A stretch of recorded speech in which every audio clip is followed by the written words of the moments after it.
Hi everyone, welcome back. I'm Michael Sandler, your host on Inspire Nation. If you've ever wondered what's in the stars for the new year, and if we're done with the mayhem and destruction of 2020, say that with a laugh, then do we have the show for you. Today I'll be talking with Dr. Michael Lennox, famous astrologer, psychologist, the creator of the Daily Astro Alert, and a prognosticator of prognosticators. That's just what I want to talk with him about today, about what's coming for the new year, what we need to know, and if we can all begin to relax even just a little bit. That, plus we'll talk about the power of 60 degrees, taking steps on slippery moss, wild card energy, and what in the world walls and squares arguing with each other has to do with anything. So welcome back to the show, Michael. Are you ready to shine? I am, Michael. Your introductions they are the best. Thank you. So, on that note, forgive me for asking, Michael, are we done with the mayhem and destruction? No. Yes. Maybe. No. We are done with the quality of energy of particular kind of depth of destruction in a manner that when we sat together about 12 months ago, and you were like, what do you mean, Michael? And I said, like we've never seen before on the planet. That level of profound change and transformation in terms of the unchangeable changing, the unmovable being moved. We're out of that territory, but we're going into another astrological set of transits, one in particular that is unstable, disruptive, filled with conflict and challenge. And in a vacuum, that cycle, that transit that we're going to talk about today, Saturn squaring Uranus, is a challenging energy, but we receive it built upon what happened last year. If it was in a vacuum and we didn't have this year, as we moved into next year, that kind of a square would be unstable and challenging and difficult potentially. But if you build it as the next step in the chain of consciousness shifts, it's going to be double unstable and filled with change and transformation that is not going to be easy. Not at all. And surprise, which we'll get to as well. Yeah. So before I dive into all of that, I guess one of the most interesting things is you said building upon what happened last year. But there's an external build and there's an internal build. One of the things we talked about last month was what we're doing on the inside. That's right. The consciousness is everything, meaning your individual consciousness, how you meet this moment. And you and I have the great joy of the work that we do puts us in touch with and in front of people who are doing that work, so that the people who are gathering and eyeballing this interview are people who know what we're talking about, first of all, that it is an inside job. And yes, I would say if I could imagine, as I am imagining, because I'm a human being, another bozo on the bus, and I'm going to be moving out of Pluto, Saturn, and Jupiter in Capricorn, changing all of the structures that we thought were unchangeable, and moving into the kind of exciting possibility that happens when Saturn, the teacher, the guy who guides our lessons and how we build structure, is interacting with the planet that wakes us up to a higher level of consciousness. Mm-hmm. That's a juicy opportunity, still unstable, and it still means that life is changing on a dime and faster even perhaps than in 2020. But for those of us on a conscious journey, we know from hard work that wakes us up to a higher level of consciousness. I didn't learn any lesson that woke me up to a higher level that wasn't learned in the crucible of great difficulty and confrontation, with the world on its own terms. Which means I was going to ask you if there was anything we can look back and learn from 2020, but it might be as simple as resilience. We are learning that things are not as they appear to be, and things are going to change, and things are going to either have the carpet swept out from underneath us or this year trip and fall. Yes, absolutely. How I would say it is that 2020 was so much about out with the old. Yes. And 2021 is about in with the new. It's being driven by the sign of Aquarius And the planet that rules Aquarius, which is Uranus, this great awakener that we've been talking about, waking up to higher levels of consciousness. Aquarius energy is always about what's new, what's innovative, what hasn't been tried before, what's out of the beaten path, in a brand new sort of, paradigm. So if Capricorn was the old guard, and Pluto the planet of death, and Saturn the planet of reckoning, and Jupiter the planet that makes everything bigger, was moving through the very sort of heavy-duty sign that invented all of that patriarchal structure that got tumbled a bit last year, then yeah, it's exciting, the idea that Uranus, the Great Awakener, is sort of in charge of the next couple of years, with regard to what happens on the planet. Especially for people who are watching this podcast video, they're gonna, we're in this game. That's why we came. We came here to wake up, and hopefully, if you're watching this, that also means anything it takes, whatever it takes to operate at a higher, more woke consciousness, bring it. And I always like to add the addendum to that, which has come about from my two NDEs. Kind, gentle, easy, good. I'm listening. I'm willing to do the work. I'm willing to dive in the inside. Please, I do not feel I need a 2x4 at this point. That's funny. I get that. I get that completely. I sometimes add into my prayers, and make it clear. I want it to be clear so that there's no confusion. But I love the idea of saying, and make it kind, make it easy, make it gentle. And why not? We don't have to learn through pain. It's just we do learn through pain because learning through pain means we've been resisting the learning until the need to learn was so strong that it created pain in order for us to let go and have the change transformation. But that's not how change works. That's how resistance works. No more pain, please. I can't promise no more pain astrologically, not at all. But I can promise possibility, new consciousness. I can promise that there's a place for us all to find our way if we're willing to do the hard work and rise up to a higher level of awareness. Thank you. So let's put the context today in some key events for 2021 that sets the stage for everything.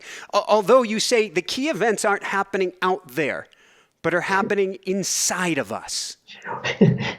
It's something that I am always trying to teach, but I'm getting a little bit more specific about it. When someone is listening to me talk about planets, and I say, well, Saturn is the great teacher. And if you're thinking, oh, Saturn out there, millions of miles away is the planet he's talking about, it's like, yeah, I'm talking about that planet, but I'm really talking about the great teacher that lives inside of you, the part of you that understands discipline and lessons and the reckoning that we learn and grow from. And the same thing with Uranus, the great awakener, who awakens through sudden, unexpected events. It's not about the planet that's out there millions and millions of miles away. It's that inside each of us is an already woke consciousness that just wants to be stimulated into presence. And a lesson square with Saturn the teacher that's happening next year is material that's inside our consciousness that will butt up against each other in order for us to learn and grow. Thank you. So let's go to the older news. I mean, it's been a week. People listen to this for quite a while, but I was here looking in the telescope last week and seeing Saturn and Jupiter in the same lens at the same time doing a same dance. Yeah, it was beautiful. Just stunning visually. I'm glad you caught it. I didn't see it with the telescope. I saw it with the naked eye, but it was quite stunning. Let's start real quick with just a lesson about what Saturn and Jupiter represent, right? Thank you. Saturn and Jupiter, the gas giants, the two biggest planets in our solar system, also represent the experience of life on the planet itself. The inner planets, Mercury, Mars, Venus, and the sun and the moon, are about us in a body. Our feelings, our thoughts, our movements, and our spiritual connection. And the outer planets are higher consciousness, God consciousness, if you will. That's Neptune, Uranus, and Pluto. Saturn and Jupiter represent or reflect how we create life on the planet. Everything that's outside of your body and maybe outside of your front door. Like the front door would include your body. Your home is your body. Yeah. But once you get out there, man, Saturn is all of the structure, the discipline, the learning, the lessons, the hard stuff, the steadfastness and the things we got to reckon with. And Jupiter's about all of the bounty and the flow and the abundance and the yummy. And the two of them are the binary code that create our social experience. Mm-hmm. They just moved out of the sign of Capricorn earlier in December, which got a lot of notice, and they gathered at 0 degrees of Aquarius at the very same moment as the solstice. It wasn't magic. I got asked a few times, would the virus go away magically when Jupiter and Saturn came together? And I was like, nope, that's the woo-woo version of spiritual bypass. The virus is not something that goes away like magic. We learn how to be in a new consciousness. But the shift from the two signs out of Capricorn and into Aquarius puts us in the mind of what's new, what's possible to create on the planet that is more in the direction of what we know as the age of Aquarius, where one world comes together in an idea of a human community that can live in peace, where care for all is possible. That's what the age of Aquarius is all about. I am fond of saying, and I've said it a million times, we have 2,000 years to get it right. It's not about 2021. We don't have to create world peace next year. It wouldn't be possible, even if we wanted to. But it does mean that our social experience, Saturn in terms of the reckoning, Jupiter in terms of the abundance and prosperity that we get to enjoy, has changed into a sign where we're more intuitive. We're more innovative and thinking newly out of the box and about things that are unique and original. And so with both of the social planets lining up at the solstice, it's kind of a generational marker that says, here we are at another alpha omega. Here we are where our understanding of the stuff we have to do and the stuff we get to do, the stuff that teaches us and the stuff that expands us, came together at the end of this reckoning year. Now, isn't that crazy? That in a year where everything changed and we hit things we never, ever, ever thought we'd have to move and conform to in terms of transformation, where the social planets were coming together, kind of like saying everybody's in the same story. And everybody got to move into the new same story of next year, which is now the work begins in earnest. Last year was we just broke everything, and this is the year where Humpty Dumpty's crew starts coming together. And through the energy of the sign of Aquarius, we get to start creating something new. What's interesting to me, Age of Aquarius, 2,000 years, coming together, kumbaya, all singing in circles, holding hands. While this may be a very lengthy process, we can actually burn that. It actually has been, but we can make conscious the burning into our unconscious right now and say that is the roadmap, and perhaps I will find more flow if I follow that map. Yes, absolutely. In fact, the Age of Aquarius is already here. It's not something that started on the solstice. We've been in it. I like to briefly just, if you want to understand when the Age of Aquarius started, don't look to astrology. You won't have an answer there. There is no button where, oh my God, that's the Age of Aquarius marker. But you can look to society and the world and see that the invention of the computer in the middle of the last century, then the invention of the personal computer at the end of the last century, then the introduction of the internet, and then 12 years ago, social media. That's the Age of Aquarius. We've been in the Age of Aquarius for decades, and I actually think that it started at the Industrial Revolution when we invented the printing press. Wow, when we started getting things to the masses, to everyone. That's right. That's the first niggling of a possibility of a world that is equalized through information, wisdom, education, understanding how the human organism works, I believe really started in earnest when the printing press was created. Anyway, don't want to get too lost all in that. So yes, it in the spirit of that, we're already in it, and in the spirit of Saturn, the teacher, and Uranus, the great awakener, in a conflict energy next year is designed to wake us up. Some of us are already woke. Right? And if you're watching this, you're one of those people, right? So there's an opportunity to expand, to meet the world on its own terms with a greater sense of sort of being in it and not of it, and therefore able to help and be of service and not shut down through fear around all the change and transformation that we're still going to have to move through. Well, that's an important question. Before I dive into Capricorn just a little bit, we can be awake and awoke, and we can be scared out of our minds. Absolutely. How do we balance that and say, no, this doesn't have to be a time of destruction. This can be a powerful, positive possibility, even though we're going to talk about surprise in a few minutes. There are going to be some really interesting, I'll put that in quotes, surprises along the way. Well, but isn't that how, I mean, that's how we do it. How we do what you just asked is we move through life. Life hits us with a curveball. And instead of ducking or slamming or flipping out about it, we say, okay, I'm not going to let this move me, but how am I going to be in response to it? So that's an opportunity built into a square between Saturn and Uranus, not comfortable, but a beautiful opportunity to rise up to a higher level of your own conscious awareness by virtue of hitting the obstacle and doing it differently. Thank you. So let's go into Capricorn before we go into the full square and what's going on here. What can you tell us what's been happening with Capricorn? Well, it's the big juice of these last, couple of decades is Pluto moved into Capricorn in 2007 and 8. Pluto brings death and destruction, as well as the rebirth that follows. So it's not just death and destruction. There's the rebirth implied. Yeah. And that's when the market started to break down in a way that was alarming. And he still has a couple more years in Capricorn. He ain't done. He doesn't move out until like 2024, 25.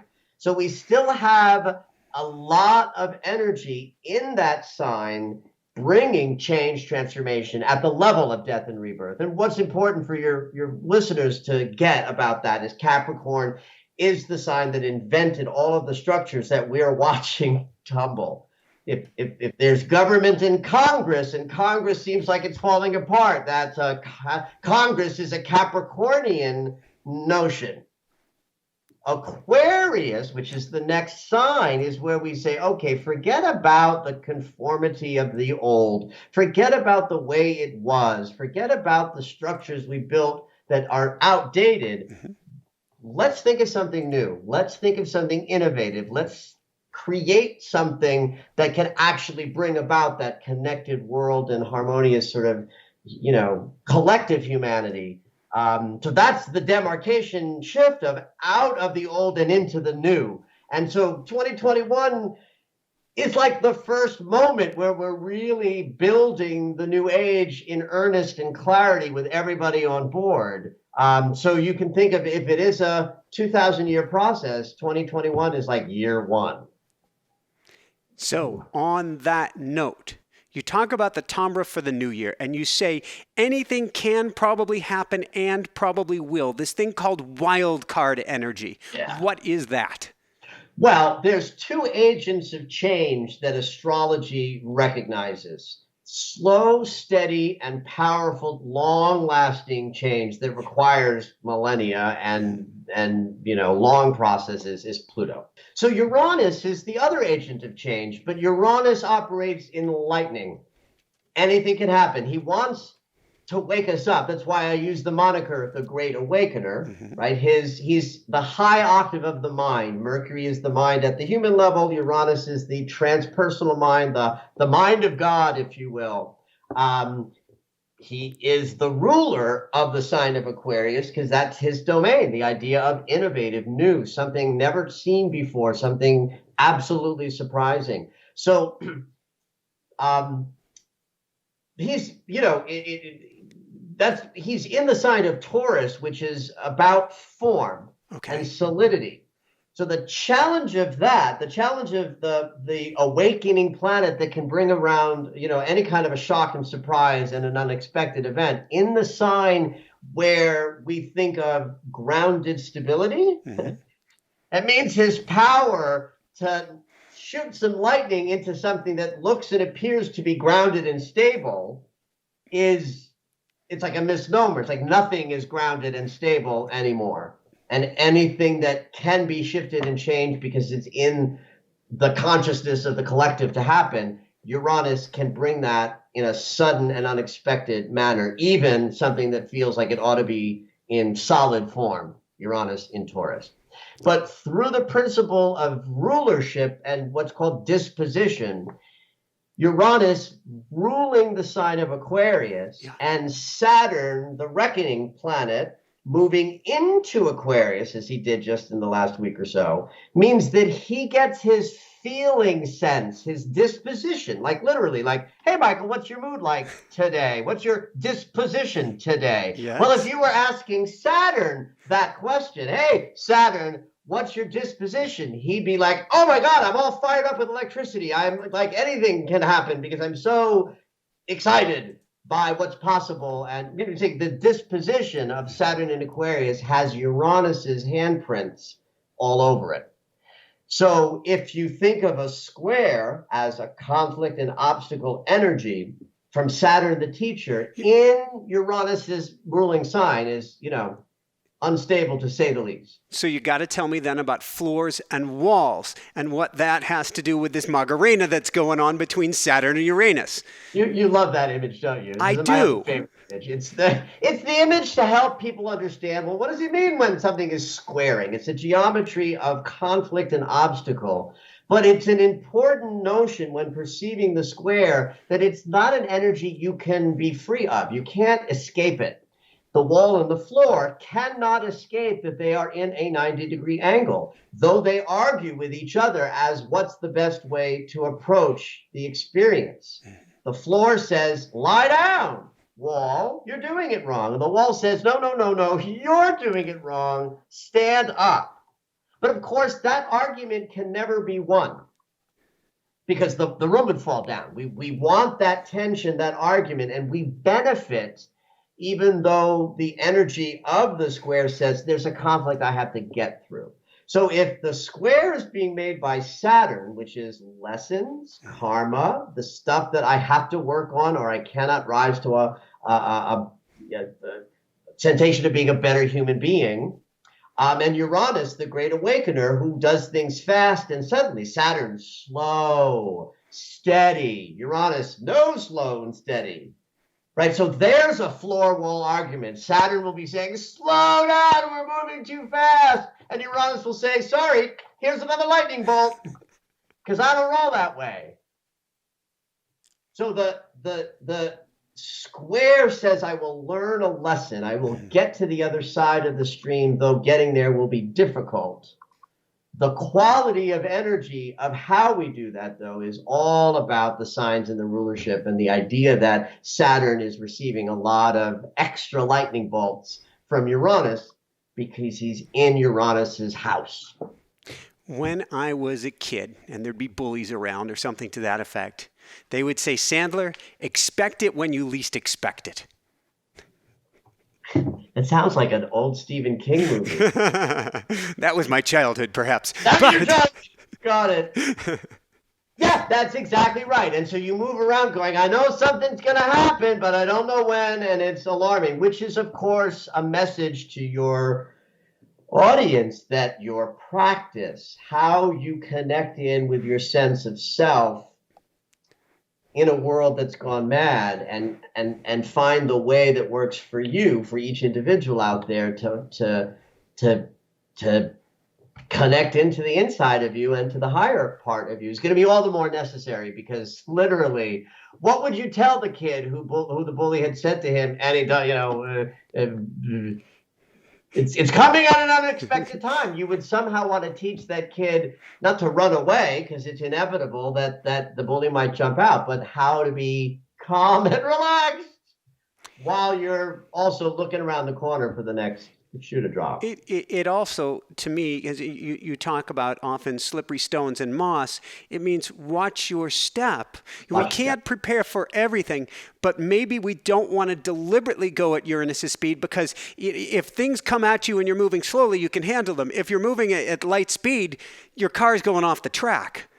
I love this. I'd never even thought about this before. It's like we want to identify more with Saturn's complaint in the argument than Uranus's. And this is for two reasons. One is for our sanity. You're right. The slower we're moving, the more likely we will be in flow state. Flow state happens at the rhythm of the heartbeat. And Saturn is the social planet. We connect to Saturn directly. We don't connect to Uranus directly. That's a transpersonal planet.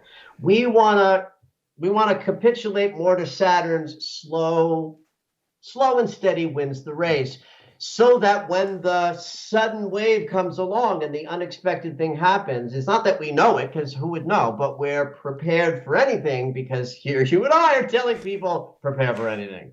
Thank you. And I'll talk about February, June, and December in a moment. But before that, you say Pluto's gone away, but the slowest planet always rules.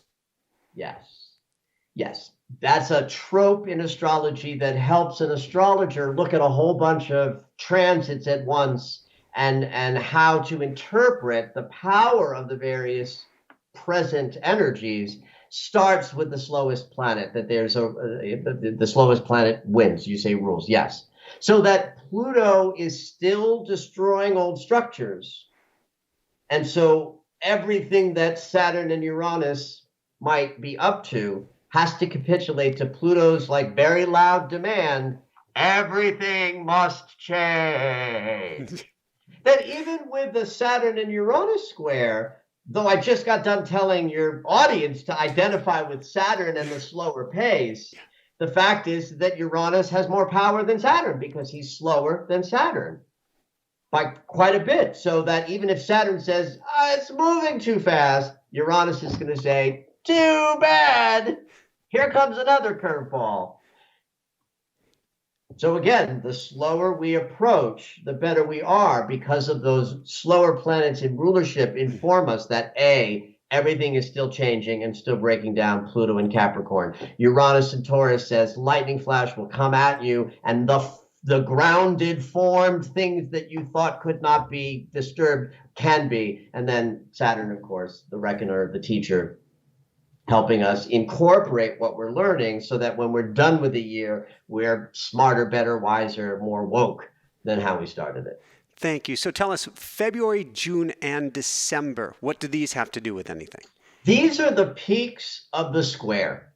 So if a square is a sense of conflict, and a square between Uranus and Saturn is likely to bring unexpected events that we have to sort of grapple with, the peak moments are mid-February, mid-June, and late December. So that does mean that as you're moving through January into, the beginning of the year, understand that when we get through the middle of February, that's the first zingy, energetic moment. Second one happens in the middle of June, and the third one happens at the end of December. And this is because of retrograde motion. A planet doesn't just hit a geometrical transit. It might turn around and go retrograde and hit it again, and then turn around and go direct and hit it for a third time. So we do have 3 passes of this square, February, June, and December. So there, you loosely put, and I mean very loosely put, you could consider those as the more intense months of 2021.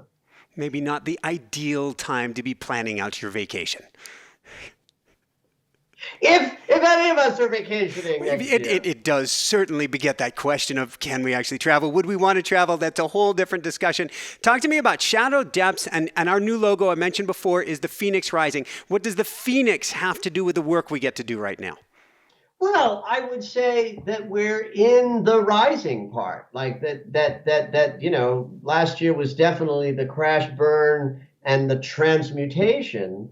And I would say right now, with the sort of hopeful possibilities that people are feeling, there was certainly a lot of hopeful consciousness that rose up with the solstice and the great conjunction. I would say that, the current moment is the Phoenix is still in the fire, but maybe it's sort of shaken off its new wings and is getting ready to do some rising as part of next year. I want to talk with you more about Saturn in a minute, but I'm curious, as an astrologist and a psychologist who's been watching this, and you talk about, and I talk about states coupled to states.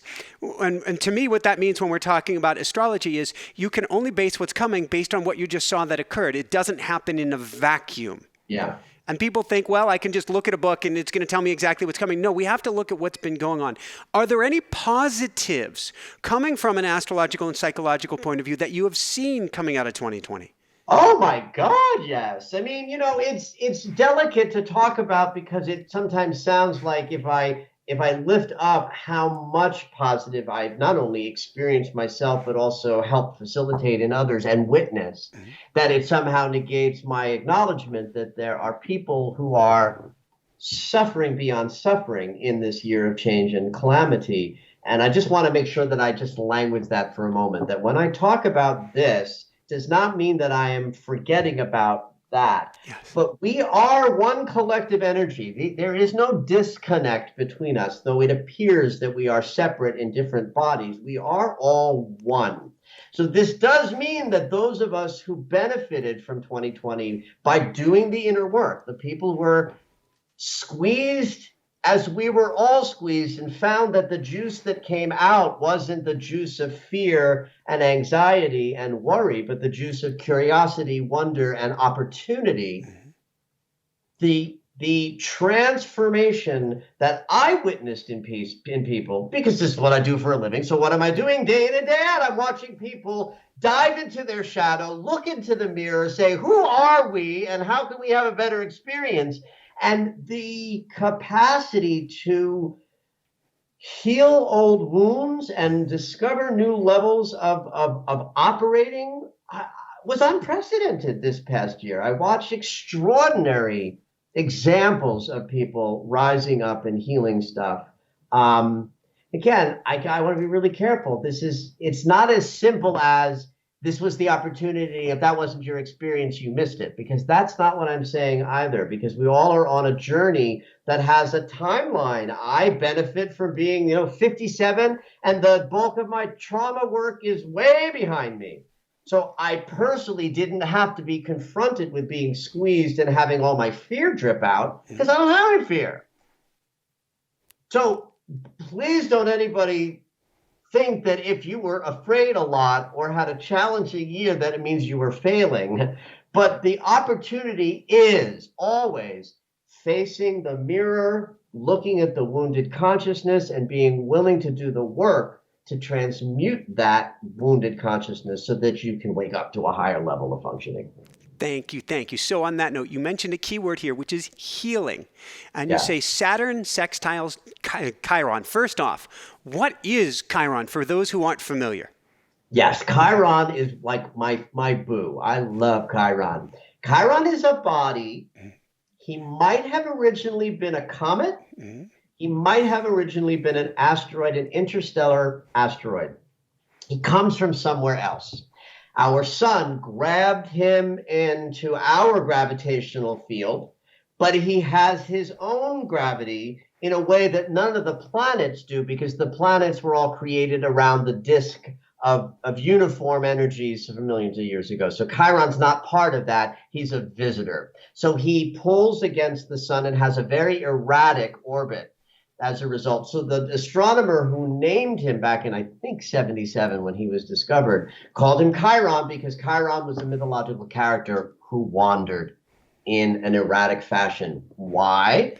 Chiron was a centaur, half horse, half man, and centaurs are very powerful figures in healing and training and transformation. They guide us through the woods.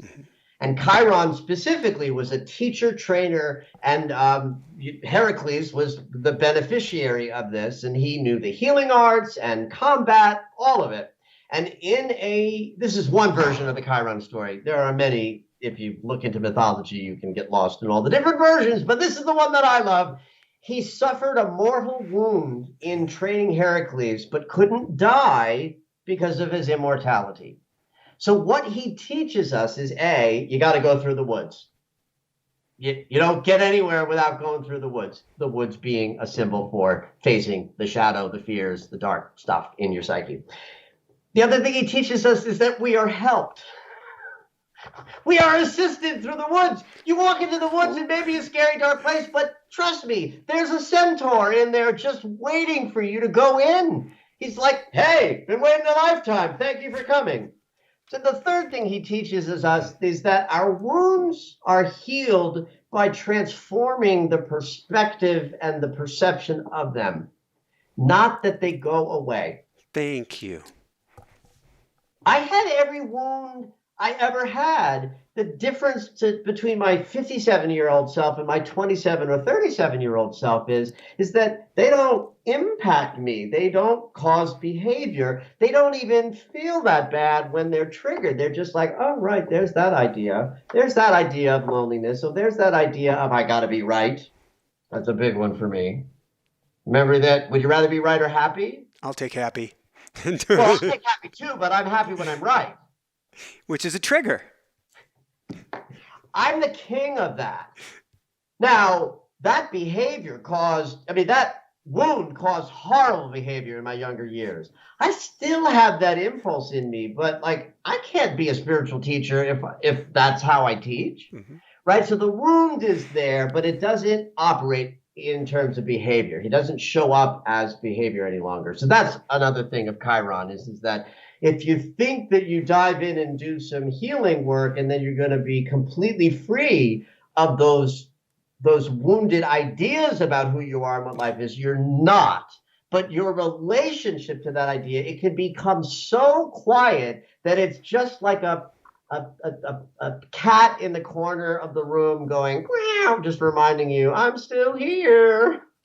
That seems like the general theme of going into 2021. And it's a year of rebuild and a year of getting those glasses on. We talked about 2020, about seeing 2020 in 2020, but this really is the year of the more that you have the glasses on, the more your slippery elm bark and things are going to roll over you instead of into you. That's absolutely right. That's absolutely right. Waking up and seeing clearly are synonymous. So Saturn, sextile, Chiron, 60 degrees, angle of potential. Yes, potential. This is important. I know why you're bringing this up. You're a good little astrology student. Yeah, the sextile, the 60-degree angle is an angle of potential, which means if you don't pick nothing up, nothing gonna happen. So the example I give to illustrate a sextile is the railroad cart, that thing that sits on the railroad tracks that one person gets on one side, the other person gets the other side, and they move that piston up and down. That's 30 degrees above the horizon and 30 degrees below the horizon is 60 degrees. It's like a piston. It's the angle of the piston. And when two people climb on board and do that thing, the cart goes. But if they don't get on the thing, if you don't step up to the cart and do your side of pumping, nothing's going to happen. It's just a train and a cart and some things and a nice day, and you're just sitting there watching, right? So the benefit of Saturn in a sextile with Chiron is that though Saturn is squaring Uranus and bringing unexpected trips in the road, where there's an opportunity to wake up to a higher level of consciousness, Saturn is also saying all you have to do is take advantage of this sextile, the potential for healing. And it happens to be that February, June, and late November, early December is when that sextile reaches its peaks. Same timing, close enough, of the square, which means that with every trip, with every unexpected thing that occurs next year that might knock us to the curb, there's also an opportunity in the form of potential to have a healing experience if you pick up the work to do it. I've used a lot the expression, isn't that interesting? But I've been shifting lately to, isn't that cool? Because I'm going to look for the positive in, whatever blew up, isn't that cool? It just liberated me from, I'm in Joshua Tree, California. I love it here for a short time. It is beautiful. It is not at all what I expected with my Rocky Mountains and snow and everything. And I go, Isn't this cool? Cool. Yes, Rocky Mountains, East Coast sensibility, and Joshua Tree could not be more distinct. Both, though, are stunning, and I love that you're experiencing both. And even that is like an analogy of the extremes that we might have to hit next year, and the ones that we're comfortable with are going to be in a reckoning sort of with something brand new. something completely not seen before. So you're saying with Saturn sextile Chiron, with Uranus and Chiron, there is positive possibility for this coming year. Absolutely. But it's the same as this year with regard to the fact that if you crumble with fear at the unknown and the new thing, then you're in fear. The real virus is fear, not COVID. Thank you. So let's go from virus and fear and not COVID to something we definitely are having less of in 2021. And this was all the rage in astrological circles in 2020. Nodes of the moon. Oh, yeah. That is actually, yeah. Let's see if I can make this real simple. So the nodes of the moon are the energies, the vectors of energy that fly off the moon's orbit as it crosses paths with the Earth's orbit. One way of understanding what these energies are is that when the sun and the nodes are in a particular alignment, we have an eclipse. Then 6 months later, it aligns again, south node, eclipse. 6 months later, north node, eclipse. So the nodes are very powerful energies. And because they connect to eclipses, which we all experience universally, like every human being on the planet is experiencing an eclipse. It's not about whether you can see it or not. That's astronomy. So if an outer planet or a social planet touches the nodes of the moon, then the collective is changing. And what I noticed last year was because the nodes move backwards, this is technical, I'll say it anyway. The nodes move backwards, so they're in the later degrees, with the north node of the moon being in the later degrees of Gemini. So last year we had everybody touching the nodes, Pluto, Uranus, Chiron, Jupiter, Saturn, plus the eclipses and the fast-moving planets. So what I noticed as we were moving through the year, and this was not something I saw in 2019 when I was preparing for the year, because who would have known? I've been an astrologer for 25 years. I never seen the nodes being hit so many times in one short period of time. But every time it did in 2020, something was happening globally that reflected a massive collective alteration, which is certainly what happened with everything that changed in the world. And that is absent in 2021, with the one notable exception of Pluto in an agitated way in the middle of the year hits the nodes. That isn't a change-oriented geometry. It's the geometry of, this is uncomfortable. So we are uncomfortable in the collective next year, but we're not transforming the collective. And I hope that lands as clear that last year it was how everyone on the planet was perceiving everything on the planet was radically changing, and that's not happening. And I think that will make an easier experience in some ways. Woohoo! Speaking about theoretically easier experiences, Mercury retrograde, it goes retrograde 3 times a year in air sign. What does that mean? Well, let's say, let's contrast it to this year, where the retrogrades were in air and water signs. And air is thought and how we perceive, and water is emotions and how we feel. And that was a very difficult part of 2020, was all the feelings that rise up when you're in a world that's changing beyond your ability to reckon and maybe even keep up with. And so the Mercury retrogrades dipping back and forth between the air intellect and the water emotions made for a more challenging emotional passage. Next year's retrogrades all happen within all 3 of the air signs. And what I think that means for us is a little bit less challenge with how to put together what we think and how we feel. So a Mercury retrograde moving back and forth between air and water is teaching us through, I think, emotional challenge, how to think clearly and feel what we're feeling and somehow be better at that.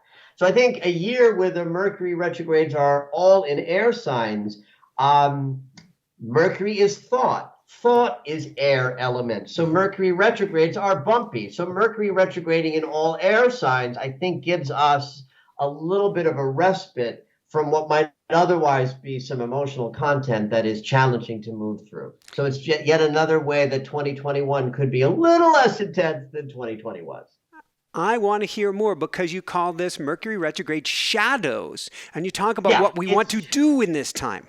Let's get the dates out so that your listeners with their pencils in hand can write down that the first Mercury retrograde is January 30th through February 19th. The second one is May 29th through June 21st. And the third one is October 17th through November 2nd. Those are the 21-day periods where Mercury will be moving backwards or appearing to move backwards, and that's when we bump into all the furniture. So you definitely want to be aware of those dates. Try not to plan anything that's really important to have, equal contact back and forth. Don't launch if you can launch outside, launch meaning present the world something where you want the world to respond.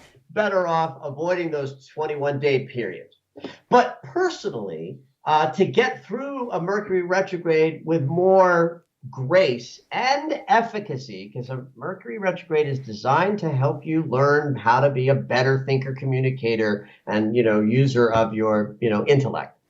The 2.5 weeks before those start dates when Mercury turns around is called the retrograde shadow, meaning Mercury is not retrograde yet, but he's going to cover this territory when he turns around. So it's like 2.5 weeks of prep.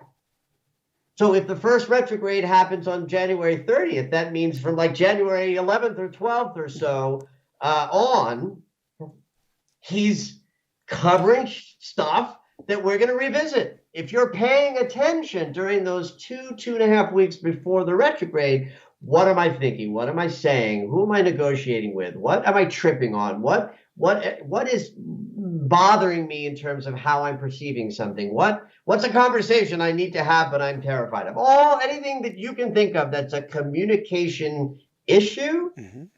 If it comes up in the 2.5 weeks of the retrograde shadow, you can bet it's going to come up while he's turned around. And then the 2.5 weeks after he goes direct, he's covering the same territory for the third time. That's called the direct shadow. And we're wrapping stuff up.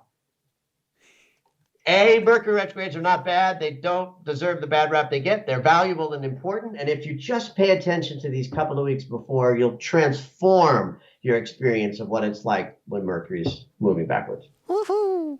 So the last thing that I have, the last major that we get to cover, and then maybe you can give us the 2-second version if there's even time for the next few months. But there's a rare second Venus retrograde at the end of the year. I love this too. Like Venus goes retrograde every 2 to 3 years. So the idea that she would go retrograde like a year and a half after her last retrograde, that's much sooner than we typically experience. Because she went retrograde this year in I think it was springtime, May in Gemini.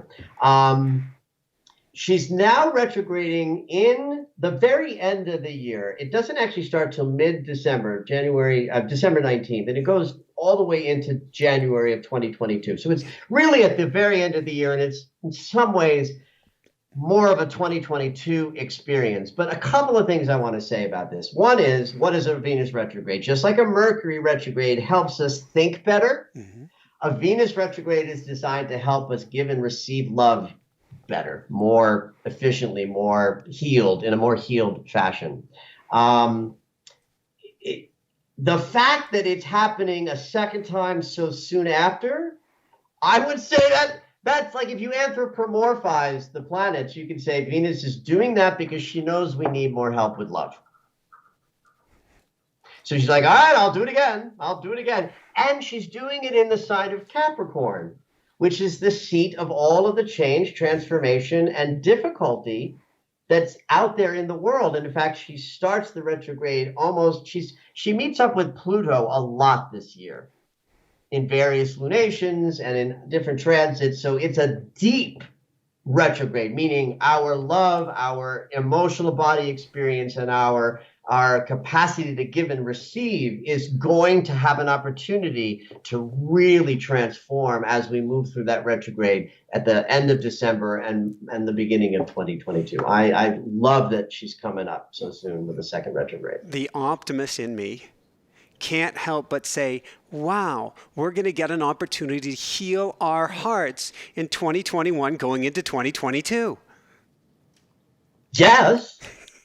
It's not like it's an abstract idea. That's what Venus represents. In fact, one of the things that I'll just throw out as a quick little, kookiness of the year is that Venus, I have never looked at every lunation in a year in preparation to do a forecast. I've never done that. I did the deepest, most comprehensive forecast I've ever done because I felt like my people needed it. So I did it. But by virtue of looking at 24 lunations out, one thing I saw that I don't think happens a lot is Venus is participating very powerfully in almost all of the lunations this year, which again, I'm going to sort of anthropomorphize and say what Venus is doing is saying, oh, honeys, it's been hard, and I'm going to give you more love, more access to the giving and receiving of love, including that beautiful retrograde at the end of the year. So, on that note, where can people go to find out more and to find your daily Astro Alert? MichaelLennox.com is the website. MichaelLennox.com is the best place to find me. I'm also very active on Instagram at Dr. Lennox Dreams, DrLennox Dreams, and I'm on Facebook as Dr. Dr. Michael Lennox. And if you check in and with me on any of those platforms, you can get all my juicy deliciousness, including classes I'm teaching and my daily astro alerts and how to book a reading. Thank you so much, Michael. Two really quick questions. First off, what are you most excited about personally or astrologically for 2021? Well, I mean, everything was so transformative in this year, and that reflected in my business. My business and my teaching grew exponentially. And so I personally am looking forward to doing it like a grown-up. So much of what happened in 2020 for me with classes was the world was ready, I was ready, I put stuff out and people responded. And now I'm doing the same sort of job of teaching, only I got to do it like a grown-up and run it more like a business. And so I'm looking forward to that. I am so excited that you said that because it's a total synchronicity because we've been telling people on air and in our classes that 2021 for Jessica and myself is the year of going pro, of achieving greater excellence in everything that we do. I love that. Me too. Woohoo! Any last words of wisdom you want to share with people, Michael? Have at it, everybody. This is what we signed up for. And we need you. We need you at your best. Thank you, thank you. So, for everyone out there, this is Michael Sandler saying, be well, have fun, get the Daily Astro Alert, and dive into your own astrology today and shine bright. Woohoo! I can't help but be bullish for the new year after this interview with Dr. Michael Lennox. Okay, there may be some bolts of lightning and there's certainly going to be some duck and cover, but overall I see positives. And if you want to take your life to the next level, get our new book called Awe, the Automatic Writing Experience. If there's one tool we use and one thing we do to change our lives, to change the lives of everybody in our classes, and to change the lives of everybody I coach, it starts with teaching them automatic writing. You can go to automaticwriting.com to find out more. Love you guys so much. To check out more positive interviews to help uplift your year and your future, click here. Be sure to subscribe below as well and click on the bell icon to be notified of upcoming premiere events every Tuesdays and Thursdays, every live event every Sunday night, and above and beyond all else, shine bright. Woohoo! Love you guys.